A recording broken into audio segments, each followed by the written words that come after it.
Waktu penting ada takut tu, tujuannya iaitu supaya bila mana kita takut pada Allah, kita takut nak buat larangan Allah. Jadi macam tu. Kita tengok. Dan ketahui olehmu akan bahawasanya menghasilkan takut itu dengan dua perkara. Nak datangkan takut dalam diri kita ni kena ada dua perkara. Pengarang kitab bagi tahu kita kena ada dua perkara nak hadirkan takut dalam diri kita, semata-mata takutkan Allah. Yang pertama dengan pengetahuan dan pengenalan. Yang pertama mesti ada pengetahuan, ilmu pengetahuan dan pengenalan. Kita kena kenal siapa kita dan siapa Allah Subhanahu wa taala. Ilmu lah, dengan kata lain secara umumnya kita kena ada ilmu. Apa saja pun ilmu lah sebenarnya. Man arada dunya fa alaihi bil ilmi wa man arada al akhirah fa alaihi bil ilmi wa man aradahuma fa alaihi bil ilmi. Barang siapa yang nak kepada kejayaan di dunia ini, maka semestinya ke atas dirinya ialah ilmu. Mesti dia kena ada ilmu kalau nak berjaya di dunia. Kita tengok ramai orang berjaya pada hari ni. Pasal apa dia berjaya? Pasal dia dah melalui proses-proses pembelajaran. Dia dah lalu kesusahan-kesusahan sebelum ni. Sebab tu kita dah berjaya pada hari ni. Pasal apa? Pasal dia dah lalu susah sebelum ini. Tapi bagi orang yang tak pernah lalu susah sebelum ini, maka dia akan jumpa susah hari ni. Pasal apa? Pasal dia tak usaha sebelum ini. Sama juga kita di akhirat nanti pun sama juga. Nak berjaya dunia pun kena ada ilmu, dan pada masa sama kalau nak berjaya di akhirat, wa man aradal akhirah fa alaihi bil ilmi. Barang siapa yang nak kepada kejayaan di akhirat nanti, maka wajib ke atas dirinya kena belajar, kena berilmu. Kena belajar. Ilmu ni akan kita peroleh dengan cara macam mana? Dengan cara belajar. Dengan dapat kefahaman yang sebenar itu melalui pembelajaran. Proses tarbiyah, proses pembelajaran itu. Nak berjaya dunia pun dengan ilmu, nak berjaya akhirat pun dengan ilmu. Wa man aradahuma, barang siapa nak berjaya kedua-dua sekali, bukan dunia saja, bukan akhirat saja, bahkan dua-dua nak berjaya, fa alaihi bil ilmi, maka wajib ke atas dirinya mesti kena ada ilmu dunia dan akhirat. Barulah berjaya dunia dan akhirat. Sama juga dalam masalah kita nak dapatkan takut pada Allah, semata-mata pada Allah, maka kena ada ilmu pengetahuan dan pengenalan siapa kita sebenarnya. Kalau kita kenal siapa kita dan siapa Allah, maka kita dah cukup dah. Cukup dah memberi motivasi pada kita betapa kita ni makhluk yang lemah, betapa Allah Subhanahu wa taala itu maha kaya, maha segala-galanya. Bahkan kita tidak ada apa-apa kelebihan. Yang ada pada kita hari ni semua tu dalam bentuk nikmat yang diberi pinjam semata-mata. Pinjam je. Bukan untuk kekal abadi. Nikmat yang semata-mata diberi pinjam. Bahkan pada masa yang sama, satu ketika Allah Ta'ala pasti akan tarik semula. Kadang-kadang dia tarik perlahan-perlahan. Dia tarik sikit-sikit. Kadang-kadang sekaligus. Bila mana ditarik sekaligus, tak ada lagi nikmat untuk kita di dunia ini, maka orang usung kita ke tanah perkuburan. Pasal apa? Pasal tak ada dah nikmat di dunia ini, dah habis dah kita. Maka orang usung kita ke tanah kubur. Tapi kadang-kadang ada setengah-setengah orang dia cabut. Allah Ta'ala cabut perlahan-perlahan. Ada orang Allah Ta'ala cabut cita rasa, lidah hilang rasa. Tu pun tak lama, seminggu lah. Seminggu, paling lama tu seminggu, demam sesema contohnya, hilang rasa. Ada orang Allah Ta'ala cabut nikmat kaki tangan, nikmat kaki, nikmat tangan Allah Ta'ala cabut. Allah Ta'ala kena bagi ujian dengan aksiden jalan raya dan seumpamanya. Dia cabut perlahan-perlahan. Ada orang diuji dengan sakit. Diuji dengan sakit. Dulu alhamdulillah sihat sejahtera, tak ada penyakit apa pun. Sekarang kita dah mula kena penyakit apa? Ni Allah Ta'ala tarik sikit. Semua tu proses daripada Allah Ta'ala supaya dengan cara tersebut kita lebih hampir kepada Allah. Dia bagi benda. Kadang-kadang ada atas orang tu Allah Ta'ala bagi kencing manis satu. Lepas tu kadang-kadang Bukan setakat kecil manis. Dia bagi darah tinggi sekali. Dalam kecil manis tu ada darah tinggi. Dalam darah tinggi tu mari penyakit lain pula. Apa benda pula? Jantung. Dalam 3 perkara tu mari apa benda pula? Macam-macam lah datang. Jantung, darah tinggi, kencing manis, gaut lah ada. Macam-macam. Tu proses Allah Ta'ala nak tarik perlahan-perlahan. Moga-moga dengan dia tarik perlahan-perlahan tu, lebih hampir kita kepada Allah, lebih menggambarkan kita lebih takut pada Allah, menggambarkan kita lebih mengenali kita dan kita lebih mengenali Allah Ta'ala. Pasal apa? Pasal kita tidak ada apa upaya kecuali semua tu dengan izin Allah. Tak boleh kita nak tahan penyakit daripada kena kat kita. Tak boleh. Tak ada siapa mampu. Kadang-kadang doktor yang mengubati pesakit, ada penyakit tak dia? Ada juga doktor yang sakit. Ingatkan doktor hak jaga kita ni, dia bagi ubat, dia injek kita dan seumpamanya. Ingatkan dia bebas daripada penyakit. Dia pun sama juga dah. Sama juga. Ada juga penyakit juga dia. Kadang-kadang ubat hak dia bagi kat kita, dia sendiri pun tak nak makan, tak nak telan.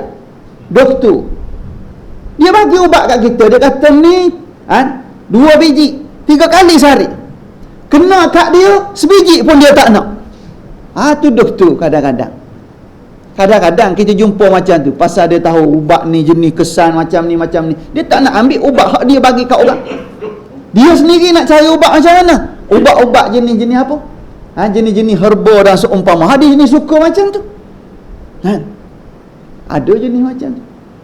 Nak gambarkan pada kita, tidak ada siapa yang boleh halang Allah Subhanahu Wa Ta'ala daripada menguji seseorang itu. Tu dah proses Allah Ta'ala. Kita kena terima dalam keadaan belapang dada. Qaddarallahu ma sya'a. Apa yang Allah Ta'ala tentukan itu, itu kehendak Allah Subhanahu Wa Ta'ala berlaku pada seorang itu. Lapang dada, bila mana berlaku, maka ketika tu kita boleh mengenali kita ni hamba yang lemah dan Allah Ta'ala tu maha berkuasa segala-gala. Tu melibatkan sakit. Tu perlahan-perlahan dia bagi tu. Sikit, lepas tu habis. Ada orang tak boleh nak kesan apa-apa. Kecil manis tak boleh kesan, darah tinggi tak boleh kesan, jantung, gaut, semua tak boleh kesan. Tahu-tahu mengejut. Tahu-tahu sekaligus macam tu je. Kena dia panggil serangan jantung. Sebelum ni tak tahu pun. Ada sahabat saya, ustaz juga. Sama-sama ustaz. Dia kata, ustaz nak senang macam ni je, jangan pergi jumpa doktor. Dia kata nak senang, tak nak makan ubat, tak nak pening kepala, dia kata, jangan pergi jumpa doktor. Kalau pergi jumpa doktor, pening kepala, kita duk fikir penyakit itu, penyakit ini. Tapi jangan duk dengar cakap ni. Nak bergurau boleh lah. Tapi kalau kita nak jadikan panduan, tak boleh macam ni. Betul lah tu. Kalau kita main langgar je, main makan je, tak payah pergi cek doktor darah, tak payah pergi semak, gula dalam darah macam mana, lemak kita macam mana, kolesterol macam mana, tak payah pergi jumpa doktor. Memang langgar je lah. Tahu-tahu memang parah dah. Tahu macam tu. Ramai hak kena macam tu. Tapi kita jangan buat macam tu. Pasal kita hari ni kena tutup. Kena tutup lubang-lubang yang ada, kelemahan-kelemahan yang ada. Kalau ada sikit, tutup sikit. Ada banyak, tutup banyak. Tapi sebelum dia buka luas, lubang-lubang itu kita tutup sikit-sikit. Moga-moga tak sempat nak besar, moga-moga tak sempat nak parah. Kena macam tu. Tak apa pergi jumpa doktor lah. Sekali-sekala, 2-3 bulan sekali ke. Tapi risau kan, pergi jumpa dia nasihat itu ini, alamak, tak boleh makan ni, tak boleh makan ni. Memang banyak kena kita kan. Kena pantang lah pula kita. Okey, kena puasa. Kena puasa lah. Okey, tengok. Dalam bab ni memberi faham kepada kita yang pertama tadi, nak dapat takut pada Allah pertama sekali dengan cara pengetahuan dan pengenalan. Maka mereka yang mengetahui ia akan kebesaran Allah. Dia mengaji, dia tahu akan kehebatan Allah, kebesaran Allah, dan akan terkayanya Allah. Hebatnya Allah, kayanya Allah. Maksud terkayanya macam mana? Allah Ta'ala tak berhajat pada kita. Allah Ta'ala tak berhajat sedikit pun kepada makhluk. Contoh macam mana? Kalau kita tak datang solat, di rumah tak solat, di masjid tak solat, kat surau pun tak solat. Ada demam Allah Ta'ala dengan sebab kita tak solat. Ada lemah Allah Ta'ala dengan sebab kita tak solat. Tak ada sikit pun. Bahkan kalau kita tak solat, siapa rugi? Kita yang rugi. Kita yang rugi.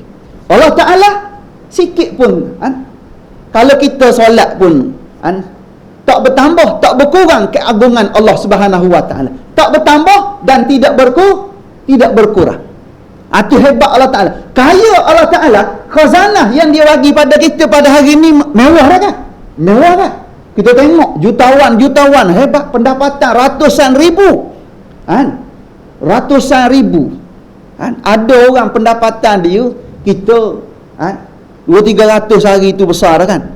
Ada orang ratus ribu sehari. Besar kan? Besar.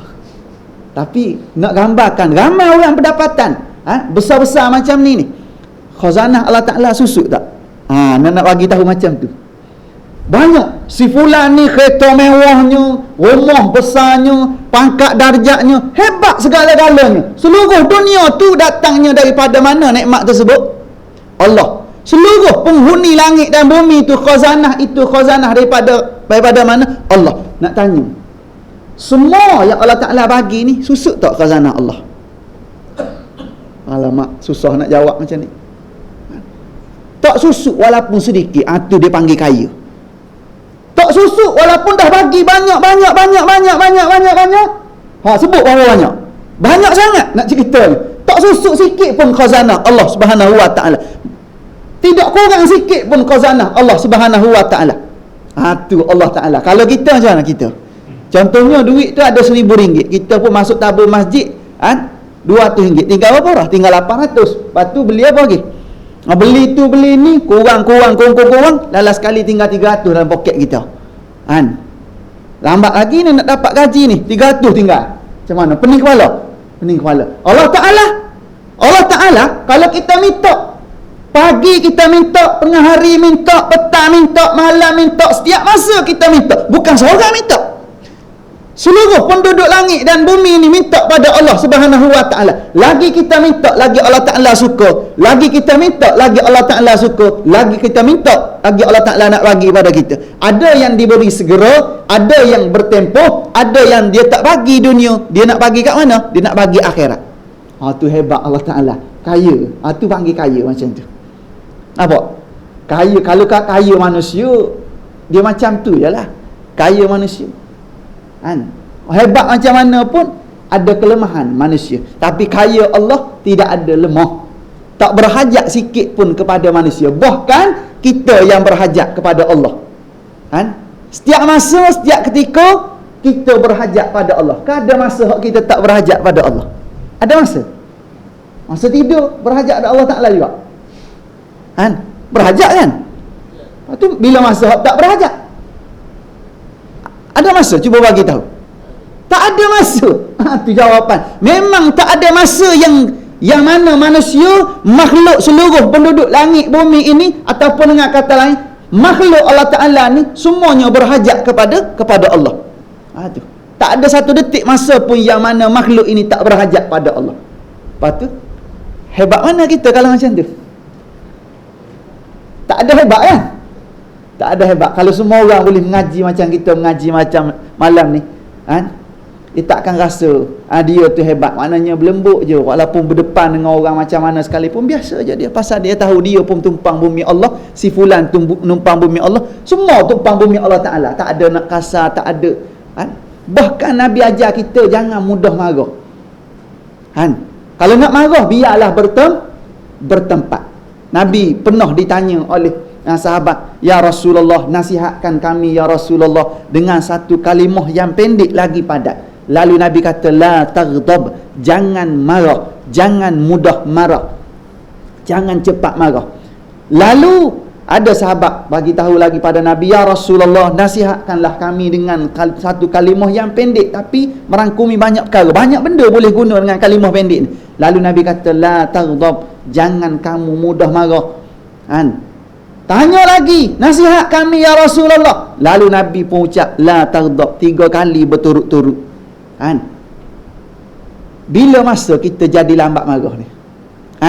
Bila mana kita kenal diri kita ni hamba yang lemah, kan? Sama-sama makhluk yang lemah ni, sepatutnya jangan kita mudah marah. Dan kalau nak marah pun biarlah kena pada tempat yang sebenar. Ada berlaku perkara-perkara bercanggah dengan syariat, maka masa tu ada ruang marah tu pun berpada-pada. Ruang marah ada. Bila ruang marah? Bila mana terlibat dengan pelanggaran maqasidus syar'i. Maqasid syariah dilanggar ketika tu. Marah. Boleh marah. Melibatkan berapa perkara? Contohnya melibatkan 5 perkara. Melibatkan akidah, melibatkan nyawa, melibatkan harta benda kita, melibatkan maruah, melibatkan akal. Ni 5 perkara ni kalau berlaku pelanggaran, maka boleh marah tak? Boleh marah. Pasal siapa suruh marah ni? Allah Ta'ala suruh marah. Kita kena pertahankan hanya pertama sekali apa tadi? Agama, akidah. Kena pertahankan akidah. Kena jaga. Bila mana akidah umat Islam mula diperkotak-katik, walaupun bukan di tempat kita, di bumi Palestin, kena marah tak? Marah kita walaupun bukan kena pada kita, tapi kena kepada umat Islam yang satu akidah dengan kita. Kena marah kita sini. Responnya doa, solat hajat, bagi derma dan seumpamanya. Sokongan kepada mereka dengan sebab mereka sedang ditindas. Kita marah dalam bentuk macam tu. Yang kedua, dalam bab apa? Dalam bab nyawa. Bila mana nyawa umat Islam, bukan bab akidah saja. Nyawa ahli keluarga kita ke, kena pertahan tak? Wajib kita pertahankan nyawa. Wajib pertahankan nyawa. Nyawa umat Islam wajib kita pertahankan.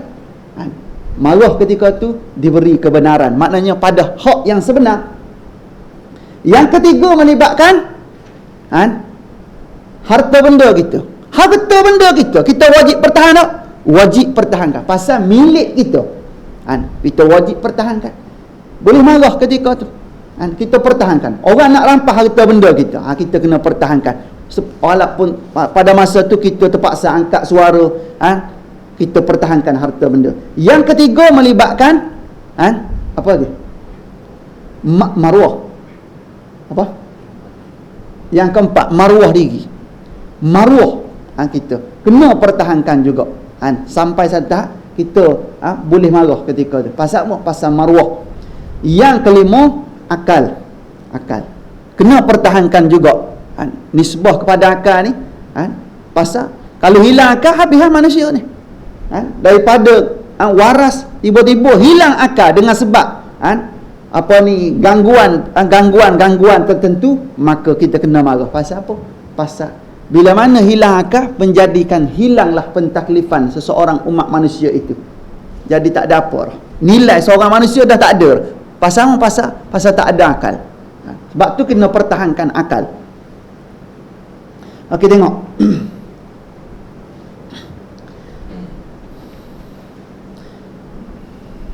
Maka mereka yang mengetahui ia akan kebesaran Allah Ta'ala dan akan terkayanya Allah daripada segala makhluk, dan akan bahawasanya menjadikan ia Allah akan syurga dan api neraka. Kita kena tahu Allah Ta'ala ni dia tak berhajat pada makhluk. Kaya raya Allah Ta'ala ni sedikit pun tak berhajat kepada makhluk. Dan kita kena ketahui Allah Ta'ala juga yang menjadikan syurga, dan Allah Ta'ala juga yang menjadikan neraka. Syurga ni bagi hamba-hamba yang taat, neraka bagi hamba-hamba yang kufur. Kufur ni banyak sebenarnya. Ada kufur dalam bab akidah, ada kufur dalam bab apa? Dalam bab kufur nikmat. Allah Ta'ala bagi nikmat tapi kita ni tak bersyukur. Ada juga jenis macam tu. Sepatutnya ada telinga ni guna ke arah perkara taat. Tiba-tiba duduk dengar orang mengopak seumpamanya. Ada mata ni tengok jalan ke masjid dan seumpama. Tiba-tiba dia tengok maksiat. Ada lidah ni sepatutnya boleh baca Quran, boleh baca hadis, boleh bincang ilmu-ilmu agama, zikir dan seumpama. Tiba-tiba ada lidah dia mengumpat orang, mengata orang, fitnah orang dan seumpamanya. Dipanggil kufur. Kufur apa tadi? Kufur nikmat. Nikmat lidah. Ada kaki sepatutnya berjalan bagaimana? Pergi masjid, pergi surau, pergi ziarah sanak saudara, rakan taulan. Tiba-tiba dia pergi mana? Dia pergi tempat-tempat maksiat. Dia pergi kelab malam mana-mana, tempat-tempat yang bercanggah dengan syariat. Ni dipanggil kufur nikmat. Semua tu akan ditanya di hadapan Allah Ta'ala nanti. Tangan ni sama juga ditanya di hadapan Allah. Kan? Sepatut waktu solat kita kena solat, tiba-tiba masuk waktu solat kita sibuk dengan benda lain, tu kufur nikmat juga dia panggil. Kufur. Walaupun dia masih lagi terima solat tu wajib, terima, tapi kalau dia tolak solat, kewajipan solat, bukan kufur nikmat lah tu. Panggil kufur apa tu? Tu melibatkan akidah. Tapi kalau dia masih pegang, solat wajib, cuma hari ni cuti dululah. Dia buat cuti sendiri. Dia buat cuti sendiri. Ada setengah orang dia malas-malas nak pergi solat, nak pergi malas nak pergi Jumaat, dia kata tak sampai seru. Tak sampai seru. Pandai-pandai je. Ada ni, ada. Jangan main-main. Ada.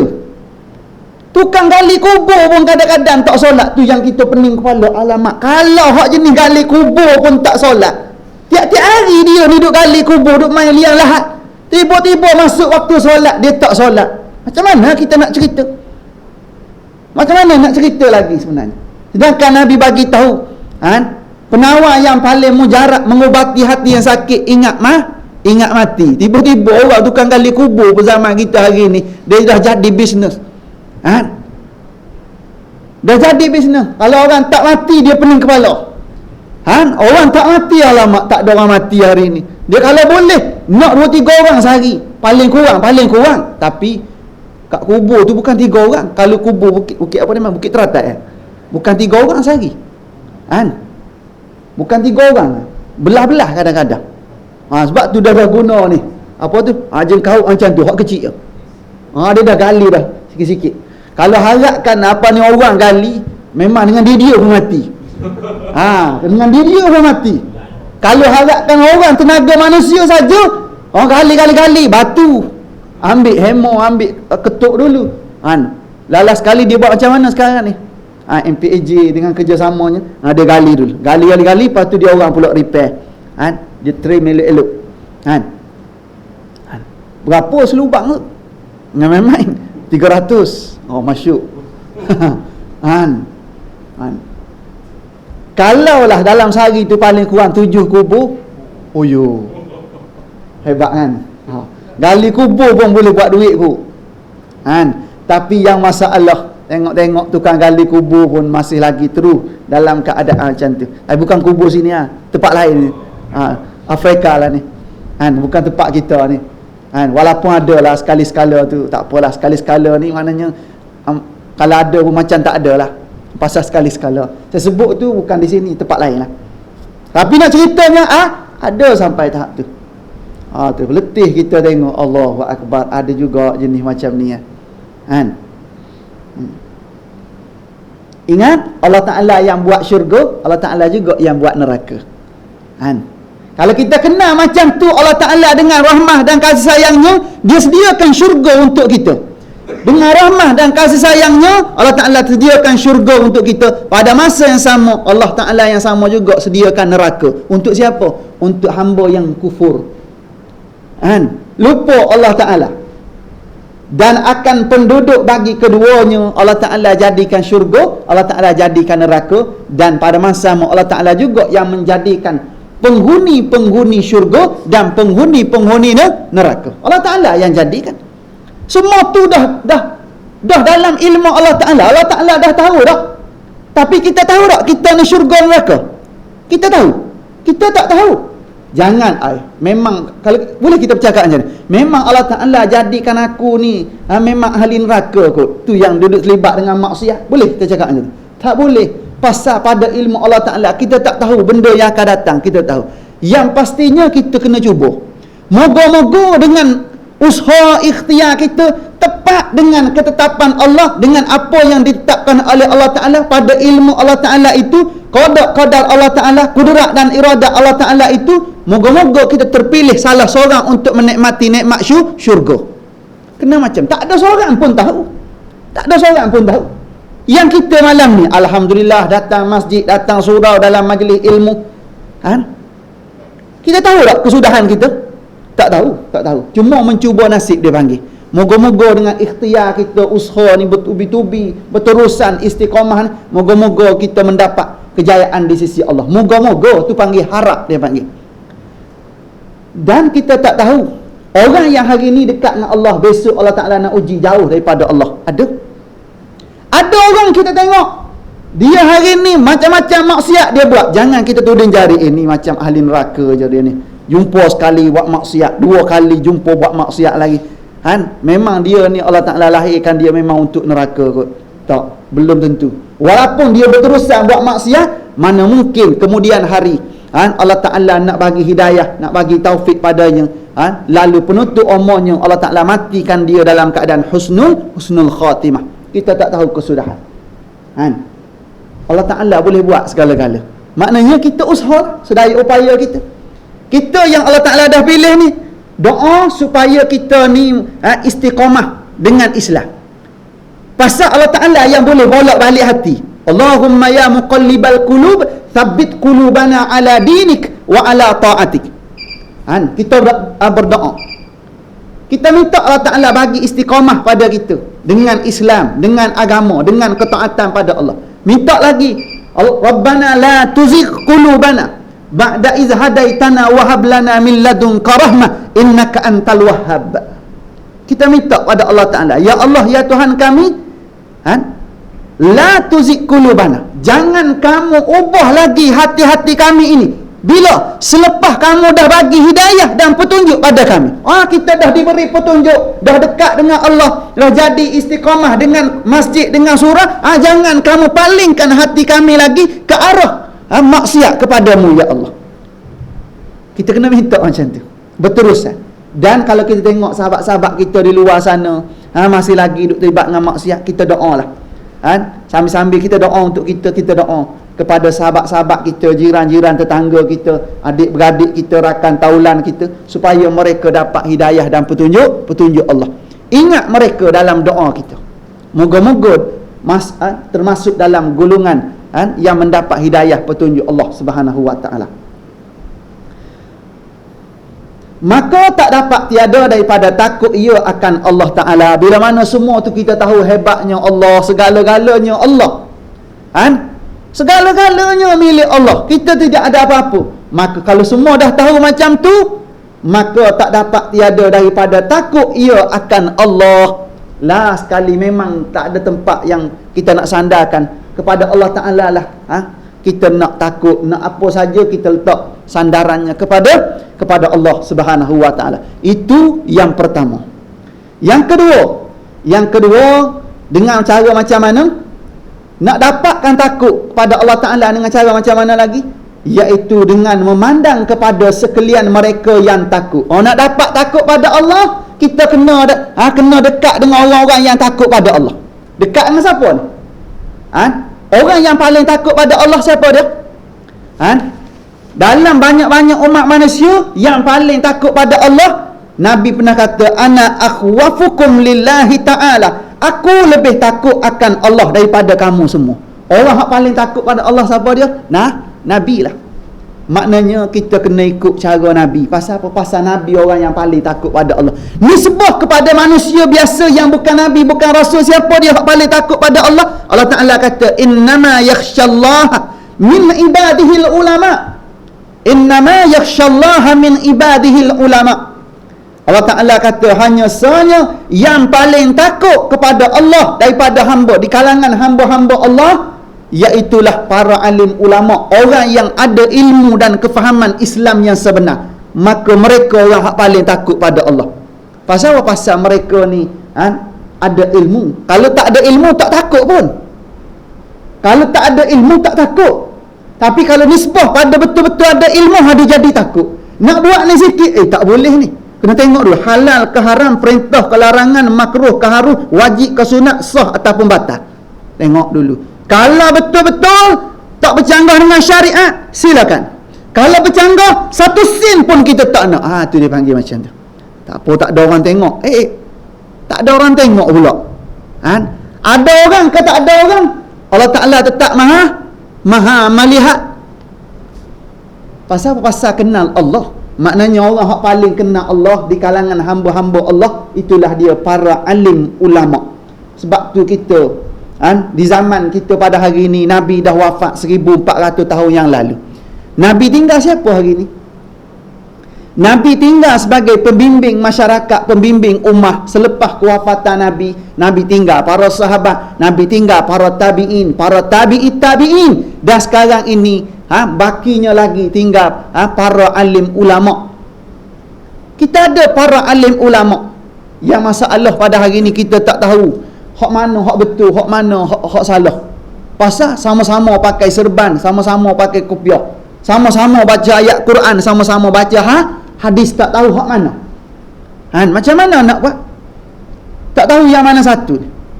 Nak tahu hak mana, ulama ada bagi garis panduan pada kita. Nisbah kepada kita mula keliru zaman kita pada hari ini. Jemaah mana kita nak ikut? Dalam keadaan dalam jemaah ni ada ulama, ada ustaz, ada boleh baca Quran juga, pakaian kurang sama je. Mana? Sama-sama jemaah. Kita cari jemaah mana yang paling mula ditubuh, paling awal ditubuhkan dalam memperjuangkan Al-Quran dan Sunnah. Yang tu mula-mula sekali. Yang tu cari yang mula-mula ditubuhkan atas dasar memperjuangkan agama Allah, dasarnya Quran Sunnah. Ikut yang tu. Lepas tu cari yang jenis yang keduanya, kriteria yang kedua, dalam jemaah tersebut orang yang paling, iaitu ulama yang paling ramai dalam jemaah tersebut. Cari ustaz-ustaz, para alim ulama yang paling ramai dalam tu. Duduk dalam tu. Maka kita duduk dalam kelompok tersebut. Pasal apa? Pasal kita nak pastikan apa yang mereka buat daripada dulu sampai hari ni, walaupun lambat, walaupun susah, walaupun sukar, mereka tetap istiqamah pegang dengan Quran Sunnah. Maka bersamalah dengan mereka. Walaupun lambat macam ni ustaz. Sampai bila nak dapat kemenangan kalau macam ni? Tak apa. Menang ni sebenarnya tuan-tuan, kalau kita nak menang, sekadar nak menang dunia, tak bawa syariat pun tak apa kan? Betul kan saya cakap? Kalau sekadar nak menang dunia, kalau sekadar nak menang sehari dua ni, tak bawa Quran Sunnah sama kita pun tak apa, tak bawa Islam pun tak apa. Tapi dengan sebab kita ni hidup bersyariat, dengan sebab kita ni hidup berpandukan syariat, kalau kita lah diberi kemenangan pada hari ni, kita nak kemenangan itu kemenangan yang mendapat redha Allah Subhanahu wa taala, maka biarlah kemenangan kita melangkah ke kemuncak kemenangan itu bersama-sama dengan redha Allah Subhanahu wa taala. Bawa sekali duduk tempat tertinggi tersebut. Jangan tinggal walaupun sedetik syariat Allah Subhanahu wa taala. Jangan tinggal. Tuan-tuan cari jenis macam tu. Susah senang kita biar istiqamah duduk dalam tu. Pasal apa? Kalau kita menang di dunia, tak dapat redha Allah, nak apa agak-agak? Redha manusia kita boleh beli. Betul kan? Redha manusia kita boleh cari. Kita boleh pusing sana, pusing sini, boleh kempen manusia. Tapi Allah Ta'ala tak boleh beli dengan wang ringgit, dengan tukaran pangkat, harta benda dan kekayaan. Tak boleh. Redha Allah bila mana kita buat betul-betul berpegang dengan tali Allah, berpegang dengan syariat Allah, maka pada masa itulah kita mendapat redha Allah Subhanahu wa taala dan kemenangan yang hakiki di sisi Allah Subhanahu wa taala. Kalau tak, terumbang-ambinglah kita. Okey. Maknanya yang kedua tadi macam mana nak dapat takut pada Allah? Iaitu dengan memandang kepada sekalian mereka yang takut. Kita kena tengok orang-orang yang takut pada Allah. Siapa hak takut pada Allah? Kemuncak orang yang takut pada Allah, Nabi sallallahu alaihi wasallam. Nisbah kepada manusia biasa yang bukan nabi, bukan rasul, itulah dia para alim ulama yang istiqamah dengan Islam. Maka mereka ni orang yang takut pada Allah Taala. Pandang kepada mereka dan menilai akan kelakuan mereka itu. Tengok perilaku mereka, tutur kata mereka, pakaian mereka, apa benda hak mereka buat, kita tengok. Sebab tu Nabi ajar kita kalau nak pilih kawan pun kena pilih kan, kena pilih kawan. Nabi kata an-nasu ala dini khalilihi. Manusia itu terletak di bawah agama kawan-kawan rakan taulan, orang-orang hak berdekat dengan kita. Ada pengaruh kan? Terikut kita. Sebab tu kena berkawan dengan orang yang betul-betul. Pasal apa? Pasal takut berjangkit perangai tadi. Perilaku tu jadi berjangkit. Sebab tu Nabi kata falyanzur ahadukum man yukhalilhu, maka lihatlah oleh setengah kamu siapakah kamu kamu berkawan. Kena tengok balik nisbah pada kita hari ni ada anak, maka kena tengok anak kita berkawan dengan siapa, dia pergi ke mana, anak siapa. Kena tengok zaman sekarang ni, kena tengok sangat. Pasal apa? Allahu Akbar. Kalau kita tengok hari ni masyarakat kita, Allah, saya jadi risau pasal dulu tak apa risau sangat. Dulu pegang jawatan imam, risau dah. Tahu dah masalah masyarakat, banyak dah tahu masalah masyarakat. Sekarang ni Allah Ta'ala bagi pegang jawatan nazir masjid, lagi banyak masalah masyarakat dalam kepala kita sekarang. Yang lahir tidak sah taraf, yang terlibat dengan dadah, yang terlibat dengan ajaran sesat, macam-macam, melibatkan anak-anak yang masih dalam peringkat persekolahan, SPM dan ke bawah. Oh, ni banyak sangat kes-kes macam ni, banyak sangat hok melibatkan dadah, banyak sangat. Takut kita nak cerita benda ni, Allahu Akbar, risau benda. Takut fitnah itu masuk dalam rumah kita. Takut sebenarnya. Sebab tu pantaulah anak-anak kita dengan siapa mereka keluar. Kadang-kadang mak ayah kita hari ni kadang-kadang ambil mudah, keluar dengan teman lelaki, bawa dengan motor, suruh pegang kuat-kuat sikit, nanti jatuh, suruh pegang, dia tak tahu apa benda tu. Tu masalah zaman kita pada hari ni.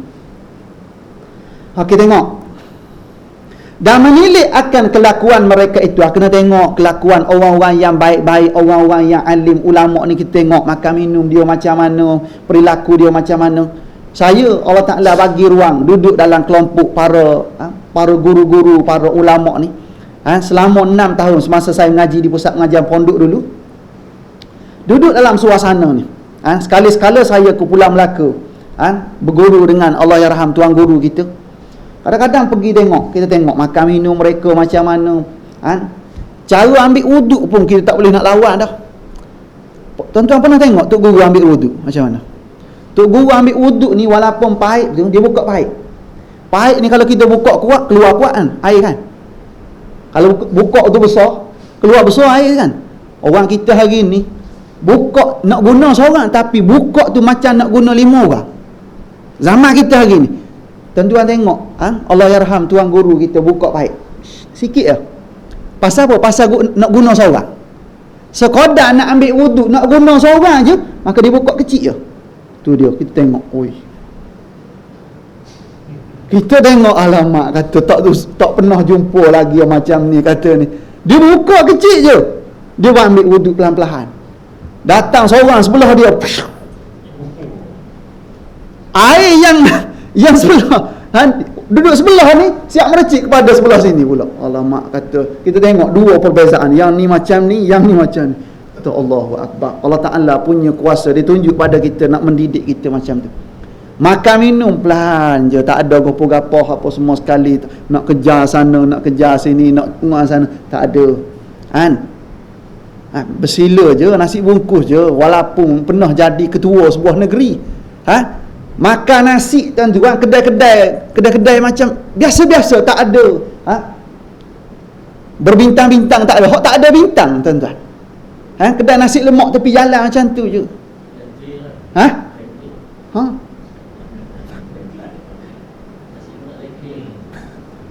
Tu kita boleh tengok, boleh nilai keadaan tu. Ulama, tuan-tuan, kita boleh nilai dengan peribadi kita hari ni. Lepas tu sandar balik tengok peribadi para alim ulama, kita tengok balik, Allahu Akbar, jauhnya kita zaman kita hari ni sebenarnya.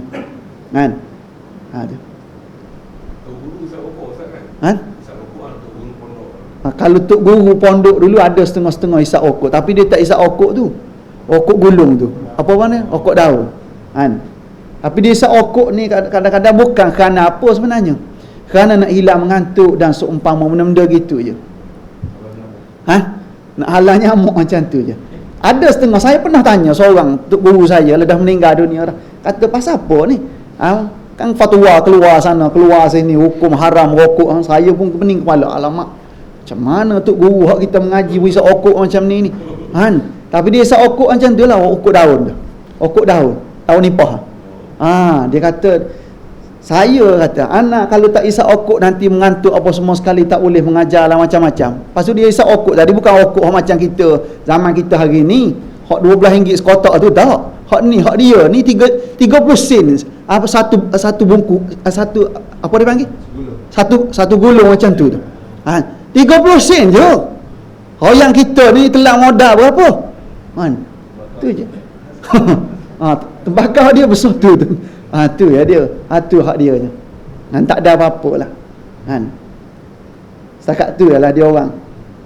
Tu nak gambarkan ulama dulu punya hebat, hemah pendirian kehidupan mereka, perilaku mereka, tata tertib mereka, penuh dengan kehebatan.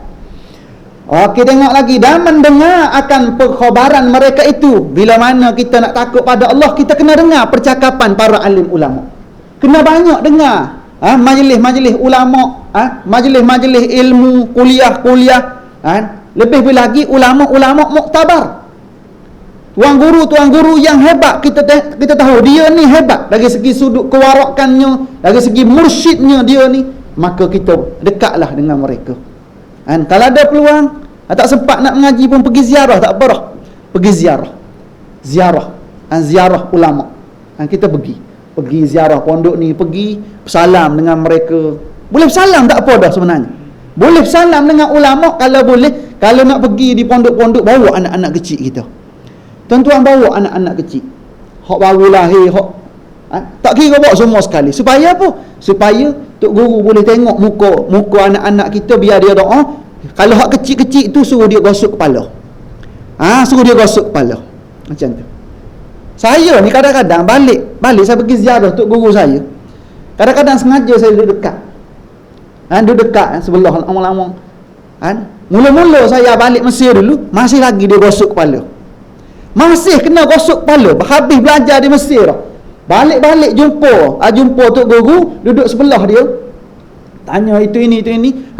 Kadang-kadang dia gosok, lalas sekali dia gosok kepala kita.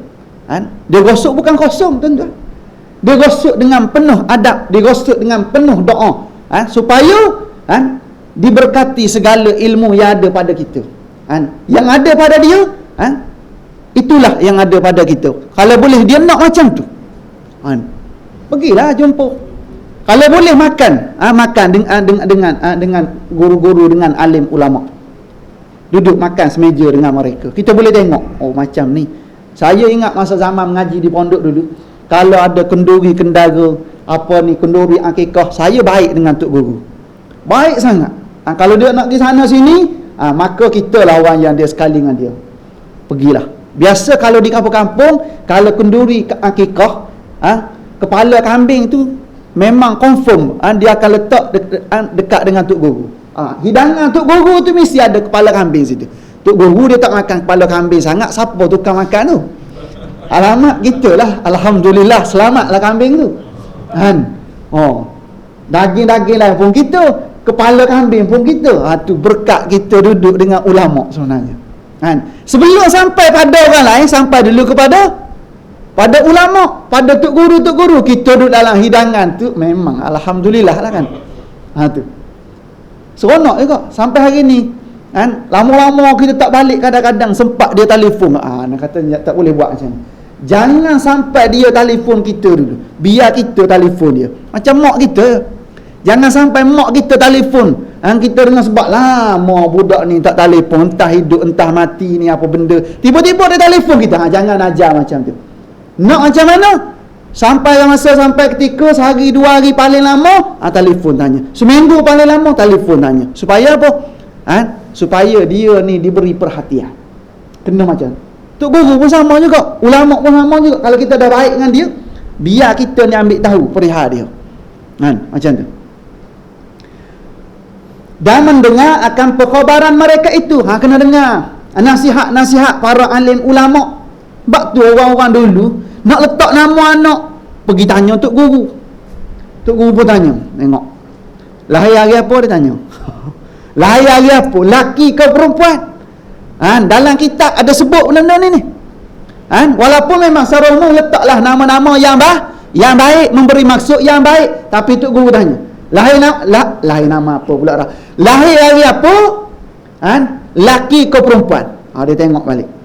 Dalam kitab ada cerita perkara tersebut. Tengok nama yang sesuai, memberi maksud yang baik, maka dia pun beri cadangan. Cadangan nama pertama ni dia, nama kedua ni dia, nama ketiga ni. Pilihlah mana-mana satu, semuanya baik-baik, dia kata. Pilihlah kita. Atau orang-orang dulu, sekarang ni tak ada dah tanya tok guru tak apa dia guna apa benda, Google. Tok guru juga, tok guru Google dia panggil. Tekan keluar habis macam-macam nama ada. Boleh lah kan? Tapi alangkah baiknya kita masih ada alim ulama, pergilah jumpa kan. Jumpa alim ulama, nak tahnik, nak apa pun pergi jumpa ulama. Okay, seterusnya bandingannya seperti kanak-kanak kan. Seperti kanak-kanak tiada takut ia akan ular. Kanak-kanak dia tak takut pada ular. Pasal dia tak kenal kan. Orang yang paling takut pada Allah, ulama tadi kan. Okey, dia buat bandingan. Bandingannya seperti kanak-kanak tiada takut ia akan ular. Memang budak-budak dia tak tahu ular tu bisa ke, macam mana keadaan ular tu kan. Dia tak tahu. Maknanya kalau jumpa kat dia buat main kot kan. Kerana tiada mengetahui ia akan bahawasanya ular itu menyebabkan kebinasaan. Pasal budak ni dia tak tahu ular ni jenis membinasakan. Dengan bisa dan seumpamanya. Bersalahan bapa bagi budak itu takut ia akan ular. Bapa budak ni, mak budak ni takut tak? Oh, takut. Pasal apa? Pasal dia tahu ular jenis ni sekali dia ngap, habislah. Adat katanya macam ni. Kerana pasal apa jadi takut? Pasal apa mak ayah budak ni takut? Kerana mengenal ia dan mengetahui ia akan mudarat dengan sebab dipatut itu ular. Pasal dia tahu mudarat di sebalik dipatut ular itu memang kebanyakannya bawa pada bawa mati. Tetapi apabila melihat kanak-kanak itu akan ayahnya takut akan ular. Si budak ni, si anak kecil ni tengok, ayah takut ular. Tadi dia tak takut pasal dia tak tengok ayah dia takut. Tapi kalau dah tengok ayah dia takut, maka dengan dia pun jadi takut kan. Sama juga bila mana kita tengok orang yang takut pada Allah, orang yang dekat dengan Allah, kita dekat juga dengan dia, maka dengan kita jadi takut pada Allah. Tu penting kita dekat dengan ulama. Penting kita hadir majlis ulama. Pasal apa? Pasal kita nak tempias keberkatan yang ada pada dia tu dapat juga pada kita. Contoh dalam bab tahnik kan, tahnik. Dalam bab tahnik ni kita ambil kurma, ambil madu, ambil makanan-makanan sunnah. Di zaman kita hari ni macam-macam timbul kan. Dengan garam, asam, macam-macam. Saya tak tahu nak buat apa. Ni garam untuk apa? Secukup rasa ustaz. Nak suruh secukup rasa. Baguslah tu kata. Di kampung-kampung memang macam tu. Tapi saya mengaji di pondok tak ada macam tu. Adanya makanan-makanan sunnah. Kurma, madu, kismis, benda-benda macam tu adalah air zam-zam. Okey tu. Tapi balik kat kampung saya jumpa, pernah saya pergi tu ada tebu. Baik.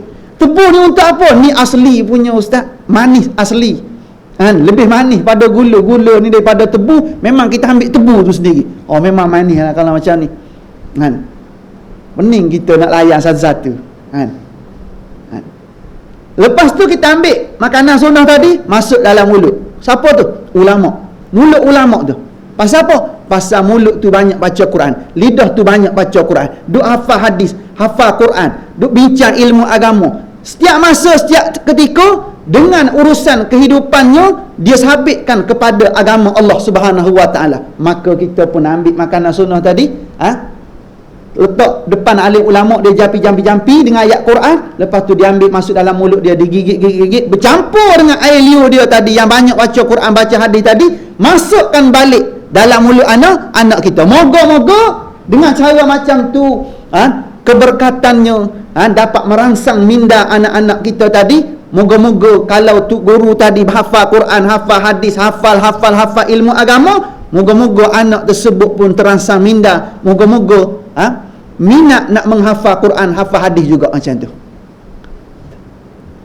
Tu Islam ajar kita sampai tahap tu. Ada hak terbaru saya pergi Saya pergi tahnik budak. Dia kata dulu saya tak tahu. Semenjak berjiran dengan ustaz ni, sebelum tu ada jiran dia, saya pergi tahnik cucu dia. Dengan sebab dia ni, si fulan ni, dia pernah dengar kuliah saya, maka dia pun dapat cucu, dia panggil kita pergi. Dah sekali jiran dia pula tu, tengok ustaz buat benda. Saya buat tahnik, kata, apa benda ustaz tahnik tu? Dia pun tak tahu apa benda tahnik tu benda. Dah sekali giliran dia pula dapat cucu, dia kata, ustaz, untung saya berjiran dengan ustaz, saya dapat tahu juga tahnik. Kenapa anak saya 8 orang tak pernah ditahnik? Tak pernah ditahnik. Inilah cucu saya pertama ditahnik. Sebelum ni macam mana? Koboi ya ustaz. Besar juga dia kata. Memang besar belaka. Kambing tak tahnik. Kambing, lembu, kerbau tak tahnik, tak ada benda. Gemuk harga 4,000, 5,000 seekor kata. Betul tak macam tu? Kalau kita nak kira gemuk, nak kira sihat, kambing, lembu pun sihat kan. Tapi kena ikut kaedah dalam Islam, bagaimana nak cari keberkatan. Maka dia kata Allahu Akbar. Macam tu rupa-rupanya dah habis tahnik, hari ke-7 kita cukur. Kita cerita rambut ni macam ni kena buat, timbangannya ambil kiraan emas ataupun perak, lepas tu sedekahlah pada mana-mana fakir ataupun miskin. Macam tu ya ustaz, sebelum ni saya tak pernah buat ni macam mana? Tak pernah buat, nak buat macam mana?